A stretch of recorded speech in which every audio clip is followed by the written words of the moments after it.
I want to talk. Okay, all right. No, it's fine. I guess we'll move on.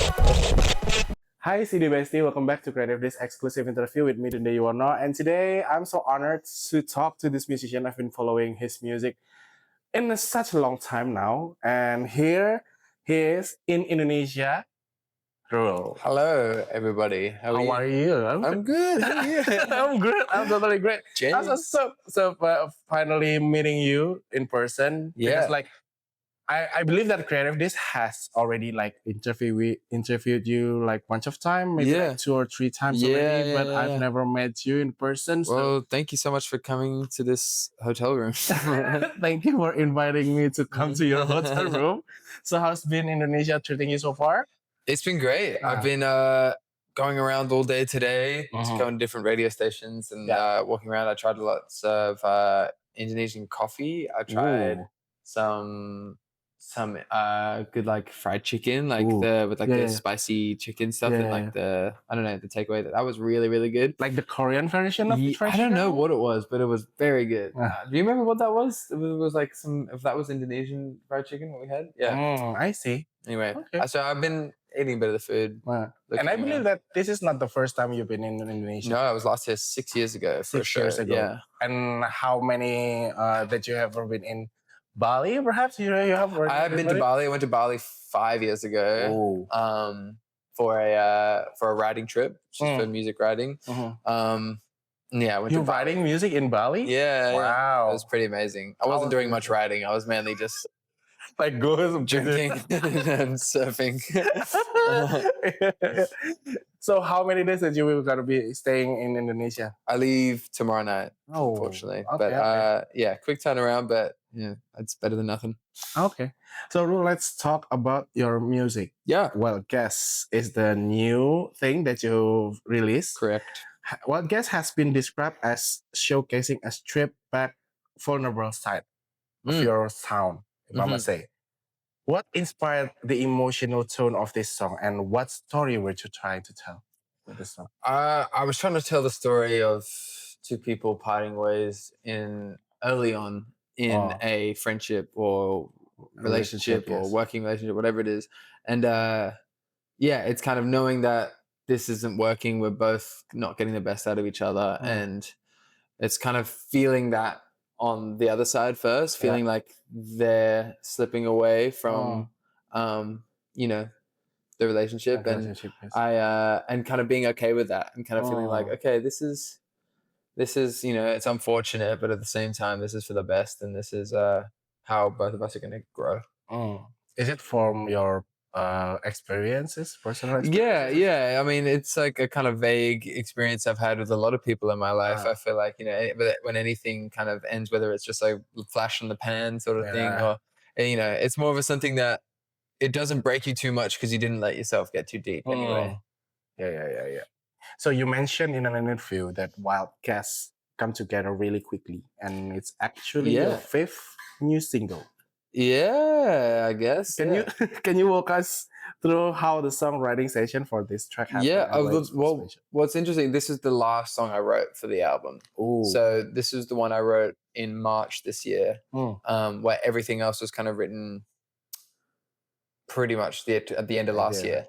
So that's the main thing that's interesting about the song. And yeah, it's it came together really quickly because I think after the session we wrote it, the production was not too far off. We had all the vocal stacks and the guitars pretty much in, and what we were just working on was kind of drum sounds and finding the more like the keys in the second verse. We had John Carroll Kobe play on the song, which is amazing. I'm a massive fan of his work, so that was really great to get him kind of flex on the roads and that. So that was very cool. But yeah, it came together very quickly, and I think as soon as we finished it, I knew that this is going to be like the last single before the album, because I think it sums up the album perfectly, like sonically. I see. So I wrote your interview with The Note, one of the media that you have interviewed with. And the note described that wild guess as crooning about lost love over soft instrumentation. Yeah. I love these words because like the way they express the song is, that's really on point. Well right? said. Well said. Yeah. I had not read that. So without giving away too much, what emotion or experiences did you draw upon the writings of this song?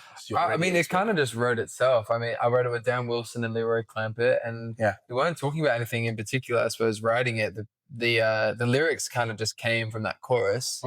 We just thought, I'm taking a wild guess, was just like a fun, was a fun line to sing with that melody. And then we were just thinking of like Wild West, wild guess, nice ride, like nice life. Like it was all pretty like simple rhymes. And then we kind of wrote the concept around those words. And I mean, the chords just felt so good to sing on, and it was I think when we found that chord progression, because it kind of modulates in like to major to minor, and it feels a little different, like the verse into the chorus felt very satisfying, and a massive lift. So I think it was more just the general vibe of the song that kind of got us really excited about it, and then lyrics kind of came secondary. How was working with Dan Wilson, Leroy, and Clampett? Amazing. Yeah, I mean, they're like geniuses. Dan is like an icon in the songwriting scene. He obviously from Semisonic, like Closing Time, like that was a song we all grew up on. And then obviously he wrote a bunch of Adele and countless stuff. So and then Leroy, as he's a Kiwi, so we get along on the Australian New Zealand sort of tip. And I've worked with him a couple of times before, and he's got a wonderful hair. And that helps, I think, in a session. I think if one it helps me. It's just beautiful to look at, and it keeps everyone like comfortable. His hair is beautiful, man. You don't understand how nice his hair is. Everybody look up Leroy Clampett on Instagram and comment, nice hair, buddy. So like let's take you back to the previous release of yours. Okay. You don't want to keep talking about this guy's hair? It's okay. I want to talk. Okay, all right. No, it's fine. I guess we'll move on. Yes. Okay, let's talk more about Wild Guess then. Okay, yeah, that's fine. I guess that's what I'm trying to promote. Yeah. Bro, you become a platinum certified artist. Yes. And won the ARIA awards, Breakthrough Awards, ARIA Awards, right? Yeah. At the age of 16 with the album Dazed and Confused. Right? Looking back, how do those early successes and milestone, which is you like selling out Sydney concert at the age of 18, if I'm not mistaken, right? In how that successes and also milestones influence the way you approach music now? It doesn't at all. I feel like it doesn't influence anything. Really? I think those milestones are like I hold them as trophies in my brain, and I don't try to think about them too much, but I definitely have those like pinch me moments where it's like, wow, where you feel the extreme gratitude of like how I've gotten to this point. But I try not to think about it too much, and I really try to dissociate those, accomplishments from who I am, because in a way it's not really who I am. That's not me. It's like lifting up the trophies or being on stage. Like that's my artist, persona. Like, I try to, even though it's the exact same person, like I don't change myself or personality for anybody or for any sort of award show or interview or like gig or anything like that. But in my head, I have to dissociate it and to not think about it. Because if you start to think about it too much, you start to believe it and start to believe your own hype, which, self-confidence is good, but you don't want to get too in your own head. Is it because you said that you never want to write the same song twice? Is that what you're saying? Why did you have to dissociate yourself with the works that you've done? A little bit, I guess so. I guess that kind of relates a little bit to not writing the same song twice, because I guess if you start to dissociate, you can start to think about you as a different person. I don't know. When I'm writing, I feel like I'm not dissociating. But when I'm writing, I'm very much like this is me. Like this is like as true as honest as I can get. Like I'm more honest in a writing session than I am with my family. like, I try to really take every barrier down and write about anything, any sort of trauma or any sort of any thoughts, like no matter how fucked up the thoughts are, I try to get them out on paper because I feel like that's how I can become proud of it. Yeah. Because I followed your music and I saw how you evolve each release of your songs. I mean, like you kind of like put a different touch of Ruel, put a different side of you that's never been shown before. But I felt that you still you throughout the what is like the catalog that you have. Right? Yeah. So how that's what is it like? What is your inspiration behind it? I mean, how do you decided to this releases will be like this part of me. This releases is this part of me. How do you decide that? I think it just comes naturally. I think it just comes in the studio. Like again, I kind of just like I'll be overly honest about anything, and then once I've got all the songs afterwards and I'm picking songs, I don't really worry about saying the same thing twice lyrically. I think a lot of the album, I'm kind of regurgitating the same idea of love and the same idea of like kicking my feet, like the aspect, the concept of the album is kind of over romanticizing and being overly dramatic about love. Yes. And I think I kind of reuse that concept a lot. So I don't really mind about, like having to use different parts, but I think, it's all honest, and it's all, I think the songs that I feel are the most honest and feel the most connected to is the ones that I'll put on the album. I see.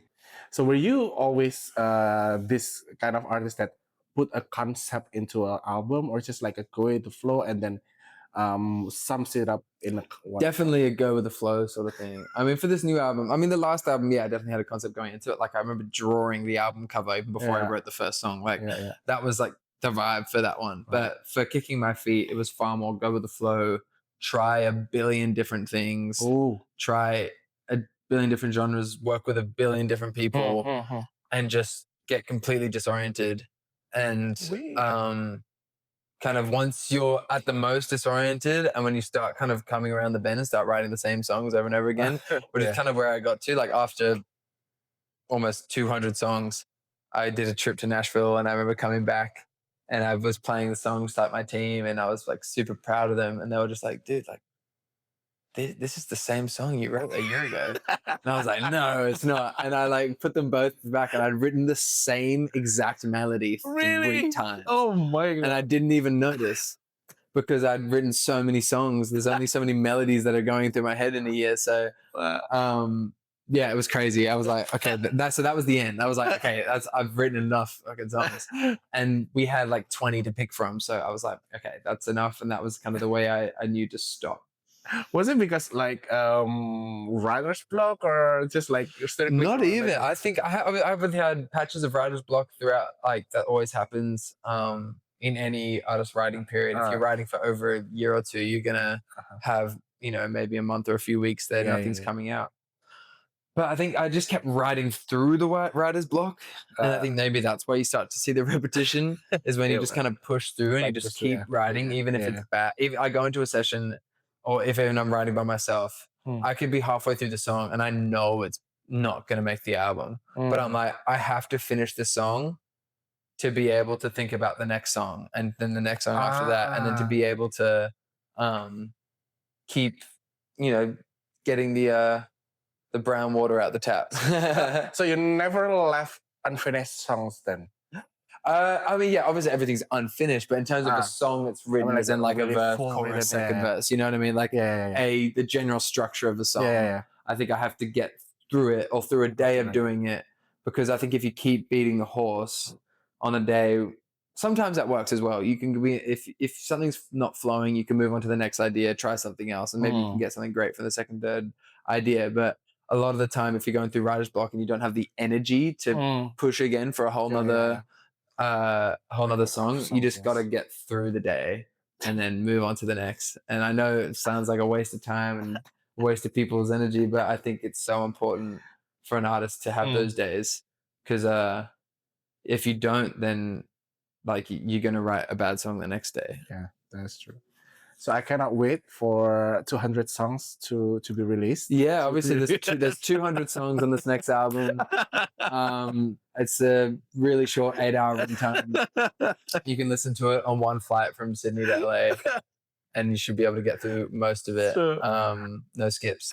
No I skips. I cannot imagine how many vinyls will be like in there. Oh my god! So I've got like a notes app on my phone with every single song that I've like ever written, and it's my phone is just like about to explode. I've used every bit of storage on it. I bet. And you can scroll through it. It's just like almost 1,000 songs on there. And yeah, too many demos, man. Too many demos. I'm curious though. What is one legendary song that you wish you were the one who wrote that? Is that Love You Should Have Come Over, Jeff Buckley. You've been thinking about this before, right? Say Yes, Elliott Smith. Don't It Seem, Adrian Lenker. Child of Mine, Laura Marling. Wow. There's so many songs that like really piss me off. I love it so much. It gets me in a good way, like infuriated. Yeah, I don't know. Cameron Winter, $0. Like that song, just the first time I heard it, just fucking pissed me off.